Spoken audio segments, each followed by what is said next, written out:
Fala pessoal, beleza? Tô aqui mais uma vez pelo projeto Eu Não Erro Mais, pessoal. Nossa preparação para o Enem, galera. Pessoal, o tema dessa semana é vegetação do Brasil e domínios morfoclimáticos, lá do Titio Aziz Absaber.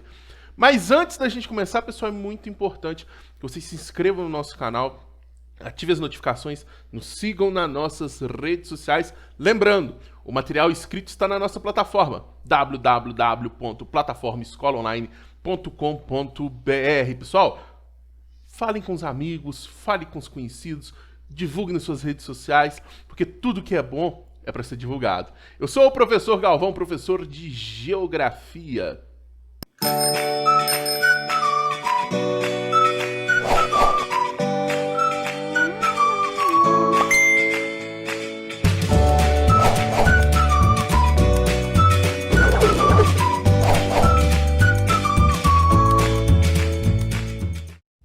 Após essa música viciante na sua cabeça, eu inicio falando de floresta amazônica. Pessoal, quando nós falamos de floresta amazônica, a gente tem que entender que é uma floresta equatorial com grande densidade de porte elevado, beleza?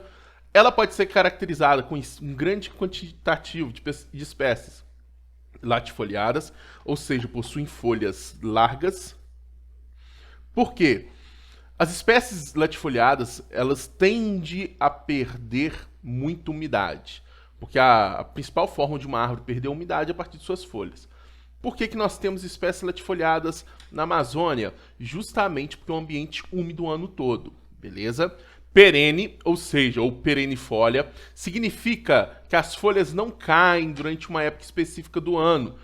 Quer dizer, então, que possui umidade o ano todo. Higrófila quer dizer que é um ambiente de grande umidade. Então essas três características, elas entram na caracterização da floresta amazônica. Não toda, talvez, mas de forma geral, ok.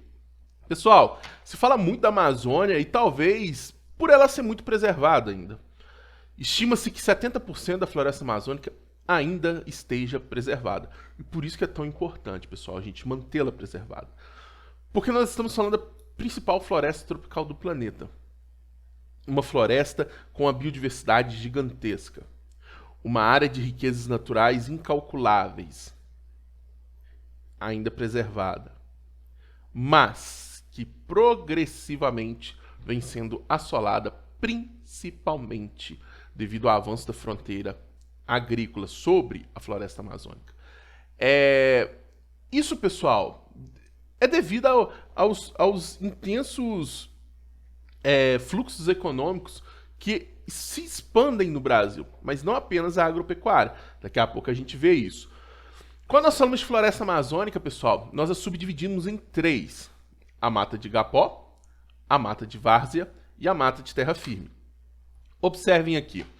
A mata de igapó, pessoal, é uma área de vegetação um pouco menos densa, vegetações de menor porte, e que se encontra bem às margens dos rios. É muito adaptada a estar alagada, pessoal, beleza? Então, são espécies adaptadas à água, praticamente.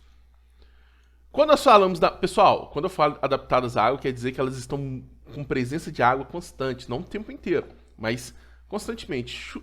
Um período um pouco mais chuvoso, subiu um pouco o nível do rio, alagou a mata de igapó. Já a mata de várzea, ela se encontra um pouco mais afastada, mas também é adaptada às cheias dos rios. As cheias mais intensas de um rio, ou seja, o momento em que o rio está num nível um pouco superior, a água chega até a mata de várzea. A mata de várzea tende a ser um pouco mais desenvolvida que a mata de igapó, um pouco mais alta do que a mata de igapó. E 90% de floresta amazônica consiste em mata de terra firme, que é a Amazônia mesmo que nós propriamente pensamos, né?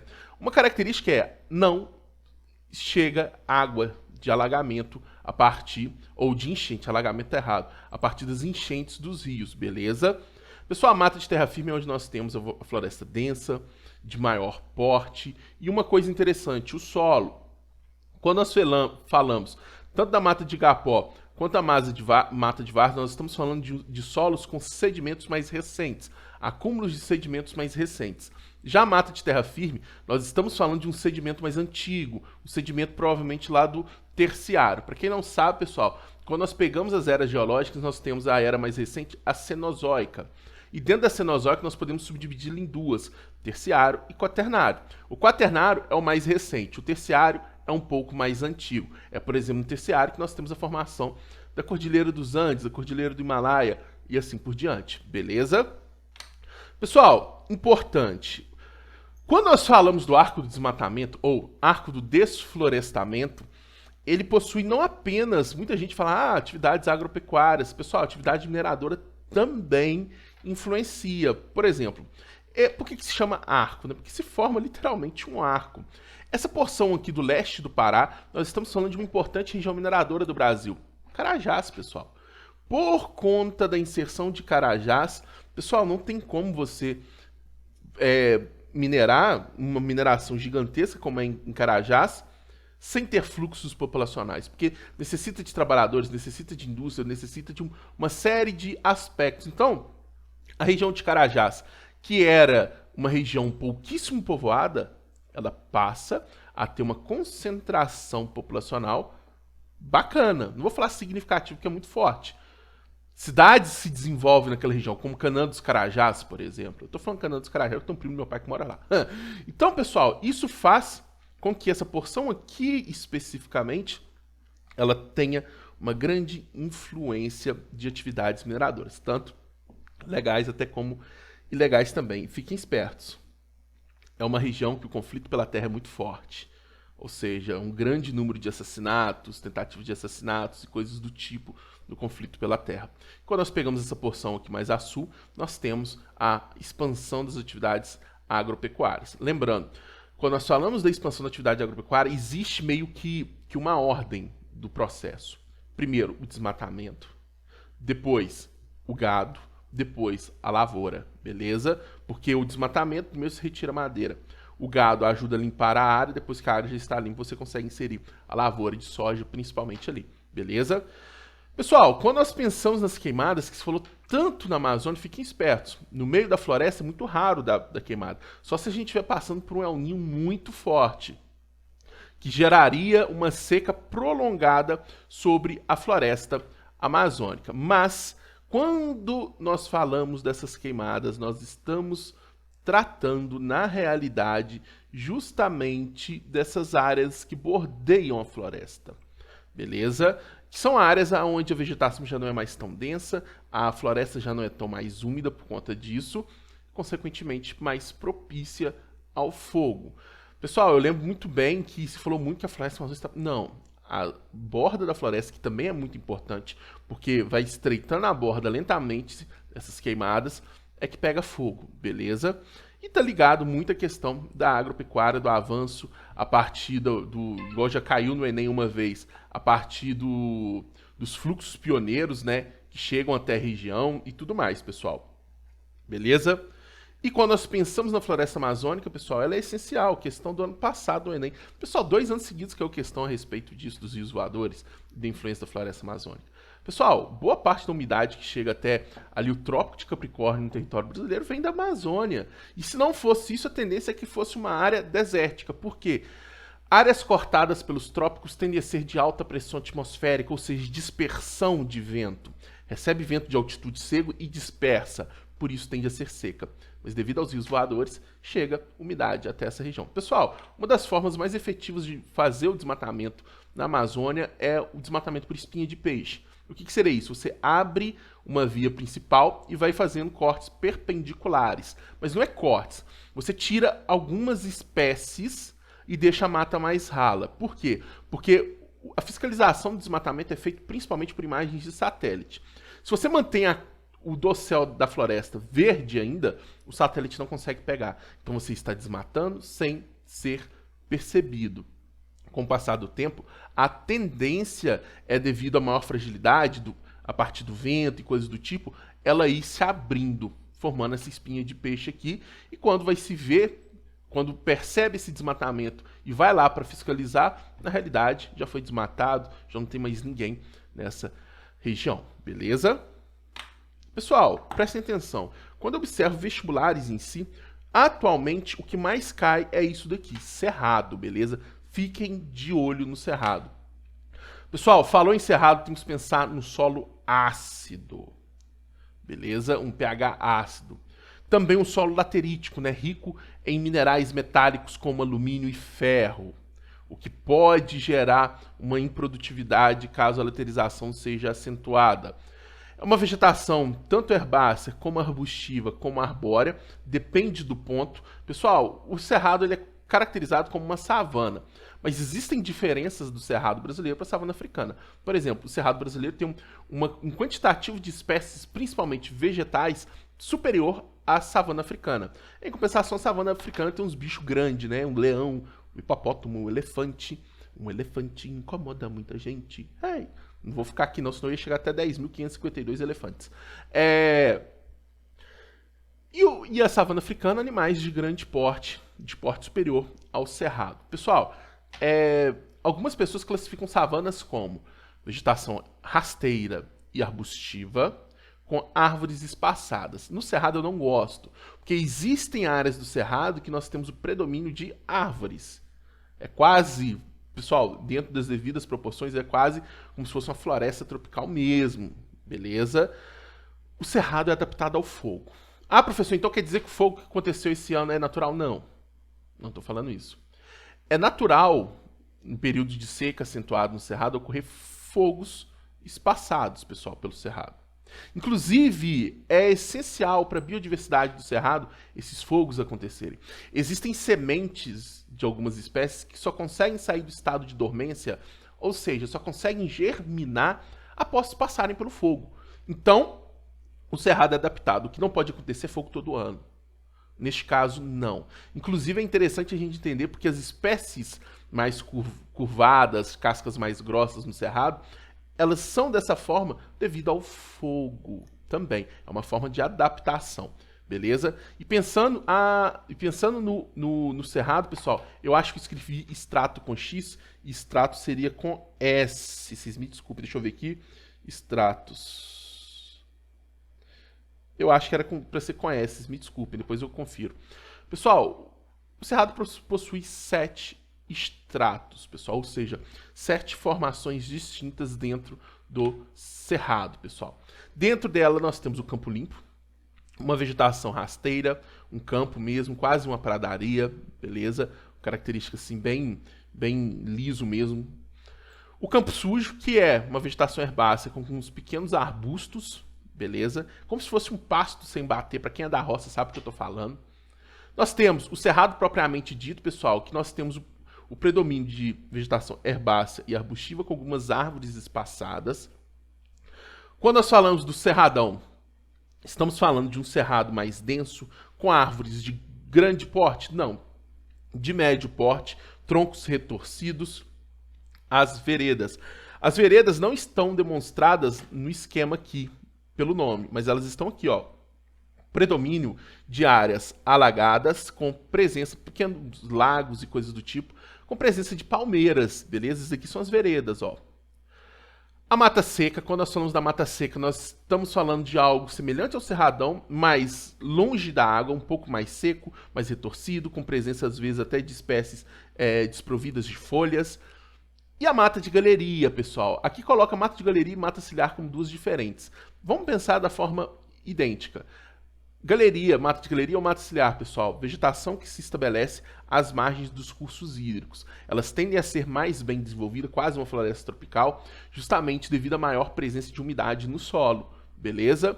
E aí é essencial para proteger os cursos hídricos de processos erosivos, entre outros aspectos, beleza? Então esses são os 7 estratos que nós temos no cerrado. Pessoal, quando nós pensamos no cerrado, até a década de 60, até a década de 50, até mesmo de 70, nós temos ele ainda bastante preservado. Era considerado uma área improdutiva, uma área pouquíssimo povoada no Brasil, até a Revolução Verde. Com a Revolução Verde, onde se investe pesado em aspectos ligados à agropecuária, para o aumento da produtividade agrícola nós temos o Cerrado se tornando uma grande área produtora, a partir do sistema de calagem. Embrapa desenvolve alguns sistemas agrícolas, entre eles a calagem, que faz com que a acidez do solo do Cerrado seja corrigida. Joga cal, o cal é básico, o solo é ácido, corrige o pH do solo, possibilita a agricultura. Além disso, o Cerrado tem como característica o relevo bem plano, pessoal. Relevo plano, excelente para a utilização de maquinários pesados, ou seja, uma agricultura de alta tecnologia. Pessoal, nisso o Cerrado se torna uma grande área agrícola. A fronteira agrícola vem da região sul até um pouco assim do oeste da região sudeste e literalmente lambe o Cerrado. Se nós tínhamos o Cerrado muito preservado há 60 anos atrás, vamos colocar dessa forma, hoje em dia ele é bem degradado. Imagina-se que existam apenas 30% de cerrado preservado, beleza? O que o torna um hotspot da biodiversidade. O que são os hotspots da biodiversidade? São áreas que necessitam de uma maior preocupação em relação à sua preservação, devido ao grande número de espécies endêmicas. O que são espécies endêmicas? Que só existem em um local, que acabam correndo risco de extinção devido à degradação deste ambiente. Então, o Cerrado ele é único. E se ele for completamente devastado, vai se perder muita coisa. Vai se perder biodiversidade que só existe ali, pessoal. Beleza? Nós temos um outro hotspot no Brasil, e não é a floresta amazônica. Se caracterizar dois hotspots no Brasil, a floresta amazônica não é um hotspot, tá bom? Caatinga. Ah, pessoal, caatinga que a gente tem debaixo do braço. Não! Pessoal, quando nós falamos da caatinga, estamos falando de uma vegetação existente no semiárido brasileiro, adaptada ao clima semiárido, pessoal. Por isso nós temos a presença de algumas espécies caducifólias. O que são espécies caducifólias? São aquelas que perdem as folhas para evitar a perda de água, ou seja, para reter a água. Além disso, espécies xerófitas. O que são espécies xerófitas? Raízes profundas, troncos retorcidos, espinhos. Por que as raízes são profundas? Quanto mais profundo for, mais próximo do lençol freático, em busca de água. Tanto que as espécies xerófitas, a própria caatinga às vezes se utiliza o termo floresta inversa. O que seria uma floresta inversa? Por quê? Ela não é de grande porte na superfície, mas quando você vira, tipo mundo reverso, sei lá, as raízes são muito profundas. Então é como se fosse uma grande floresta no subsolo, beleza? Pessoal, se cuidado. Se o solo do Cerrado é ácido, da Caatinga é salino, rico em sais minerais. Tende a ser um solo menos profundo, porque devido à escassez hídrica, o intemperismo que prevalece lá é um intemperismo físico, que normalmente é um pouco mais lento que o intemperismo químico. Além disso, temos também a presença de pedregulhos, mas atualmente é um erro pensar que a Caatinga é uma área assim, cara, o sertanejo ele é um pobre coitado. Não. Devido principalmente a projetos de irrigação a partir da transposição do Rio São Francisco, no chamado Vale do Rio São Francisco, a agropecuária tem prosperado na Caatinga. Principalmente a produção de frutas cítricas, uva, que vem dando um dinamismo econômico bem interessante a essa região do Brasil. Mas existem sérios impactos, né? Primeiro, observa-se uma maior concentração fundiária na região, tá? Observa-se algumas propriedades já um pouco maiores e uma diminuição das pequenas propriedades. Além, impacto sobre o solo não é adaptado à água o ano inteiro, então se você irriga ele constantemente, não tem um cuidado especial com esse solo, ele vai ficar lixiviado, ele vai ficar completamente improdutivo muito rápido. Outra coisa, como o Rio São Francisco está perdendo quantidade de água, ele diminui seu fluxo, o oceano vem avançando sobre o rio. Ou seja, as áreas próximas ao litoral, nós temos um grande problema de salinização das propriedades próximas às margens do rio, porque a água salgada está chegando até lá, beleza? Além disso, se perde capacidade de navegação também, tanto pelo maior assoreamento, tanto pelo menor fluxo de água, beleza? E nós chamamos a Caatinga de uma vegetação resiliente. O que é resiliente? Que possui uma grande força para se reconstituir. Olhem só essas duas fotos. De acordo com o autor dessa foto, pessoal, esse local aqui estava assim. Estão vendo? Essa cerca, ela aqui, essa porteira, ela aqui, essa árvore, essa aqui, é o mesmo lugar. De acordo com o autor da foto, essa foto aqui onde está tudo verde, foi tirada 20 dias após a chuva. Ou seja, choveu, 20 dias após, estava assim. A caatinga possui uma capacidade de reconstituir ou de resiliência muito forte. Tanto que muitas pessoas lutam para deixar de existir esse pensamento de que a caatinga é amarela. Não, a caatinga é verde. Vá na caatinga quando se chove. Olha só quanto verde a gente vê, beleza? O que torna ela uma vegetação resiliente. Mata de cocais, pessoal. Mata de cocais é uma das faixas, uma das áreas de transição, uma das 3 áreas de transição que nós temos no Brasil. O Pantanal é outra dela. Professor, e a outra? A outra a gente não trabalha como uma vegetação, é o agreste. Para quem não sabe, o agreste é a transição entre a zona da mata, ou seja, Mata Atlântica no Nordeste, no litoral, para o sertão nordestino. Então, a agreste é essa transição. Mata de cocais, a sul, cerrado, a leste, caatinga, a oeste, floresta amazônica. É um mix desses três tipos vegetacionais, beleza? Pessoal, falou em mata de cocais, nós temos que pensar no extrativismo vegetal, em suas palmeiras, Buriti, Carnaúba, Babaçu. Vou falar dessas duas, do Babaçu e da Carnaúba. Pessoal, essa daqui da direita é o Babaçu. O babaçu tem esse coco aqui, pessoal. O coco do babaçu ele é bem valioso. Por quê?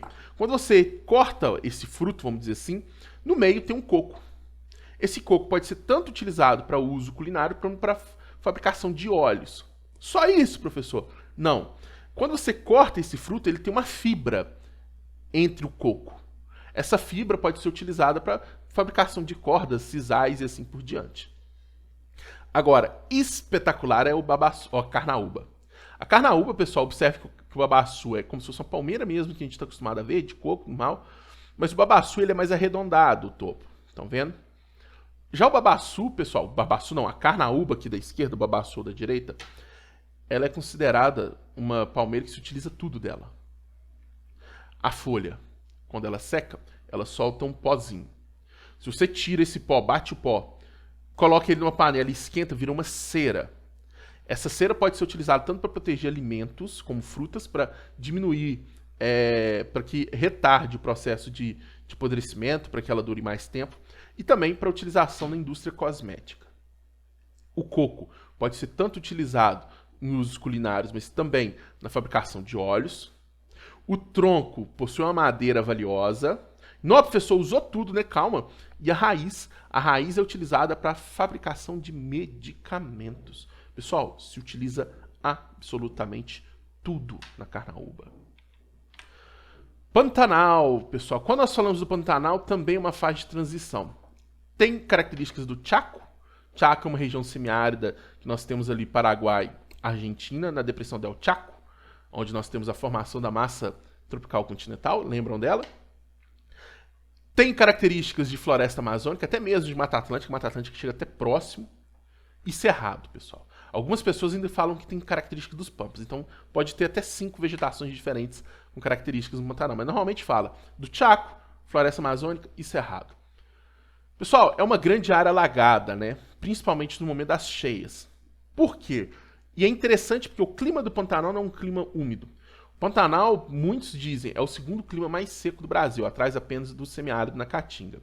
Olha, professor, então como é que é cheio de água? É porque é uma área de planície, uma área de convergência de água. Água vindo principalmente das áreas mais elevadas de cerrado, até mesmo de floresta amazônica, beleza? Então, falou em Pantanal, temos que pensar, bacia hidrográfica do rio Paraguai. Uma área baixa, acúmulo de água, a água escoa de forma muito lenta. Também foi alvo de sérios problemas de queimadas, pessoal, beleza? Um local que não é tão adaptado assim devido à presença de um solo mais úmido, mas também sofreu bastante. O Pantanal, pessoal, entrando agora um pouco na biologia, é o maior reduto de espécies de aves, se eu não me engano, do planeta, do Brasil, eu tenho certeza. Então, pessoal, pensa no Pantanal, justamente essa área extremamente alagada por ser uma área de planície. Ah, pessoal, se você quer ver bicho, vai no Pantanal. Por quê, professor? Mas a floresta amazônica tem mais bicho? Pode até ter. Só que a floresta amazônica é uma vegetação densa. O Pantanal tem árvores, tem ambientes mais densos, ambientes menos densos, ambientes completamente rasteiros. No Pantanal você vê longe. Na floresta amazônica, não. Mata Atlântica, cerca de 7 a 8% da Mata Atlântica apenas se mantém preservada, pessoal. É uma vegetação que sofreu demais. Por quê? Estamos falando da área mais povoada do Brasil. A área onde ocorreu importantes ciclos econômicos, como o ciclo da cana-de-açúcar no Nordeste, o ciclo do café aqui no Sudeste, onde ocorreu a industrialização do Brasil e ainda teve influência do ciclo do ouro. Olha só como ela foi prejudicada. Concentração populacional gigantesca. Por isso, extremamente desmatada. Também caracterizado como um hotspot da biodiversidade. A densidade de biodiversidade na Mata Atlântica, densidade, ou seja, número de espécies por metro quadrado, é superior à da floresta amazônica. Um dos motivos. A Mata Atlântica ela tem uma diversidade muito grande devido principalmente a diferentes aspectos do relevo. Nós temos Mata Atlântica em áreas próximas ao litoral baixas, Mata Atlântica em altitudes razoáveis. Temos Mata Atlântica próxima à linha do Equador, lá no Rio Grande do Norte. Temos Mata Atlântica beirando a região sul do Brasil. Ou seja, uma diversidade latitudinal que influencia nas médias térmicas de forma muito incidente. Cada região de Mata Atlântica possui características distintas de vegetação. Por exemplo, aqui na minha cidade, em Viçosa, existe uma caracterização que nós falamos que ela é semicaducifólia. Por quê? Porque a gente tem um ambiente de seca no inverno. Então as espécies perdem parte de suas folhas para diminuir a perda de água. Em ambientes litorâneos, de clima tropical litorâneo, não, elas são perenes. Água o ano todo. Então, a Mata Atlântica tem essa diversidade bem interessante, beleza? Aqui, pessoal, o que era Mata Atlântica? O que é Mata Atlântica hoje? E observe o relevo mais ondulado, diferente da floresta amazônica. Se tivesse falando de floresta amazônica, pessoal, nós não teríamos um relevo tão recortado, tão íngreme como esse. Então, de imagem numa prova, para saber se é Mata Atlântica ou floresta amazônica, relevo.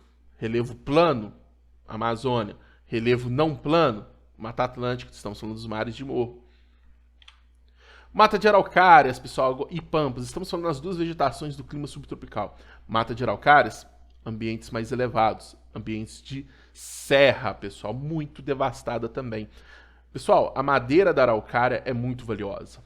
Utilizado tanto para construção civil na região, a partir dos imigrantes, para a produção de lenha e assim por diante. A araucária, ela é acicfolhada, ou seja, folha em forma de agulha, pessoal, beleza? Aí a araucária, que bonitinho. E os pampas, clima subtropical também, áreas mais baixas, relevo, coxilhas, ou seja, levemente ondulado. Vegetação rasteira, pessoal, o que possibilita muito as atividades agropecuárias, o que faz com que nós tenhamos um sério problema de degradação do solo, principalmente no sudoeste do Rio Grande do Sul, que é o processo de arenização. Olha só aqui, bancos de areia se formam. Esse processo de arenização forma um deserto? Climático, não. Deserto ecológico, se for muito grande, pode ocorrer. O que são os desertos ecológicos? São áreas onde a biodiversidade é muito restrita, de baixa biodiversidade, beleza? Então, isso pode acontecer. Já, olha só que bonitinho os pampas, pessoal. Aqui nós temos o relevo de coxilhas, viu? Levemente ondulado. Pessoal, vegetações litorâneas, nós temos o manguezal, raízes aéreas, adaptado à variação das marés, transição entre mar e rio. Pessoal, os mangues, eles são bem devastados. Primeiro, áreas litorâneas. Quem não quer ter uma casinha na praia, né? Então a área de manguezal é muito valorizada pela especulação imobiliária. Segundo, pessoal, se joga muito lixo, muito esgoto nos mangues, porque o manguezal em si, ele tem uma característica, tem um cheiro forte. Professor, por que o cheiro do mangue ele é forte? Devido à grande quantidade de matéria orgânica, beleza? Em decomposição. Então as pessoas acham que isso faz o manguezal um local sujo. Não, é algo natural. O solo do manguezal, por exemplo, é característico disso. É um organossolo, ou seja, um solo orgânico álico. Álico significa com presença de sal, justamente devido a essa questão da variação e da presença da água salgada, beleza? Ao manguezal. E a restinga, que é pouco falada. Pessoal, formação do terciário, ou seja, relativamente recente, beleza? Uma vegetação arbustiva e rasteira extremamente importante na formação do solo, porque ela forma uma capa protetora que ajuda a formar esse solo, ou seja, no amadurecimento dessas áreas de solo. Pessoal, não sei se já viram, uns cipós rasteiros que tem na praia, então, é típicos de restinga. E para finalizar, pessoal, vamos falar a respeito dos domínios morfoclimáticos. Pessoal, quando nós falamos de domínios morfoclimáticos, não é uma classificação de vegetação, é uma classificação de aspecto físico. Leva em consideração solo, hidrografia, relevo, clima e vegetação. Eu estava vendo ali qual que era a última. Interessante, pessoal. No Brasil, quem cria essa classificação é justamente o geógrafo brasileiro Aziz Nassib Absabe. Sim, aqui também tem uma classificação do relevo brasileiro. Esse cara foi o bicho. Pena que faleceu no ano de 2012, mas já bem idoso, tá? E o interessante, além dos 6 domínios morfoclimáticos, nós temos as áreas de transição, que são áreas que possuem características de 2 ou mais domínios. Olha que interessante aí. Os 6 domínios, né? Amazônico, Caatinga, Cerrado, Mares de Morro, não é Mata Atlântica, Araucárias e Pampas. Olha, professor, faltou Pantanal, Mata de Cocais. Você lembra que eu falei que são áreas de transição? Pois é. Área de transição, área de transição. Olha o agreste que eu falei aqui também, branquinho. Uma área de transição. Por exemplo, pessoal, a floresta amazônica nós temos características, o relevo, bordas um pouco mais elevadas de planaltos, a meiuca mais baixa, uma planície. Vegetação densa, floresta equatorial. Hidrografia abundante, grandes rios, grande quantidade de água. Clima equatorial, quente e úmido o ano todo. O solo bastante lixiviado, ou seja, e erodido também, devido à grande umidade. Então, pessoal, é só você juntar os aspectos físicos de cada região que você tem as suas características. E por que o 3 é Mares de Morro? Porque a característica marcante visual não é a Mata Atlântica, é o seu relevo. Um relevo ondulado, ou relevo mamelonizado, pessoal. Que nós temos como característica, quando você vê de cima de uma foto aérea, parece um oceano, um mar. Por isso, Mares de Morro. Beleza, pessoal? Pessoal, fiquem espertos. Existem provas que só trazem domínios morfoclimáticos. Uma das provas que eu amo, apesar de não ser um exercício do Enem, vocês me desculpem, mas é muito semelhante ao modelo de questão de Enem, a SpaceX. O Enem também traz para a gente essas questões 1, 2, 3, 4, qual que é a correta, por isso que eu trouxe. Eu amo SpaceX. Provinha do ano passado, que foi para fazer de 2020. Segundo o geógrafo Aziz Absaber, existem grandes extensões do território brasileiro em que vários elementos naturais, clima, vegetação, relevo, hidrografia e solo, interagem em forma singular, caracterizando uma unidade paisagística. São os chamados domínios morfoclimáticos, ou domínios morfoclimáticos da natureza. Entre eles ocorrem as faixas de transição. Sobre os domínios morfoclimáticos e as faixas de transição, considere as seguintes afirmações. Letra A. A exuberância da floresta amazônica contrasta com a pobreza de grande parte dos seus solos. Claro, um solo muito lixiviado, perde muitos nutrientes devido à grande umidade. A água infiltra e leva nutriente junto, pessoal. Por isso ele necessita tanto da floresta, porque a floresta envia grande quantidade de matéria orgânica que ajuda a fertilizar esse solo. Geralmente ácidos, correto também. O solo da Amazônia tende a ser um pouco mais ácido, intemperizados e de baixa fertilidade. Corretíssimo. Correto. Então nós já sabemos que é a letra A, B ou C. 2. Tipicamente associados à campanha gaúcha, os campos apresentam relevo com suaves ondulações. Verdade, relevo de coxilhas. Coberto principalmente por gramíneas. Outra verdade. Neste domínio, há um preocupante processo de desertificação advindo de anomalias climáticas observadas nas últimas décadas. Falso. O que nós temos é um importante processo de arenização do solo, que pode gerar um deserto ecológico devido à queda brusca da biodiversidade. São coisas diferentes. Então, falso. 3. O cerrado, adaptado à alternância do clima tropical, ocupa mais de 3 milhões de quilômetros quadrados. Professor, 3 milhões de quilômetros quadrados, que quantidade que é isso? Uma dica, Brasil, um pouco mais de 8 milhões de quilômetros quadrados. O Brasil tem quase 8 milhões e 500 mil quilômetros quadrados. Vocês acham que o Cerrado equivale a 40% do território brasileiro? Não. A floresta amazônica deve equivaler a isso. Um padrão que eu utilizo é o estado do Mato Grosso. O estado do Mato Grosso ele tem aproximadamente 1 milhão de quilômetros quadrados. O estado do Pará tem 1 milhão e 200 mil quilômetros quadrados. Então, se você sabe que o Mato Grosso tem em torno de 1 milhão de quilômetros quadrados, o Cerrado ocupa 3 espaços do Mato Grosso? De forma alguma, pessoal. Beleza? Então, falso. 4. A Mata de Cocais é uma faixa de transição situada entre os domínios da floresta amazônica, do Cerrado e da Caatinga. Tudo correto. Predomina as palmeiras, com destaque para o babaçu, carnaú e buriti. Corretíssimo. Assinale a alternativa que apresenta todas as afirmativas corretas. Letra C. 1 e 4. Pessoal, espalhem a notícia do nosso projeto Enem, pelo amor de Deus. Nos sigam nas nossas redes sociais. Se inscrevam no nosso canal. Forte abraço. Qualquer dúvida, manda nos comentários aí que eu respondo. Tamo junto, é nóis.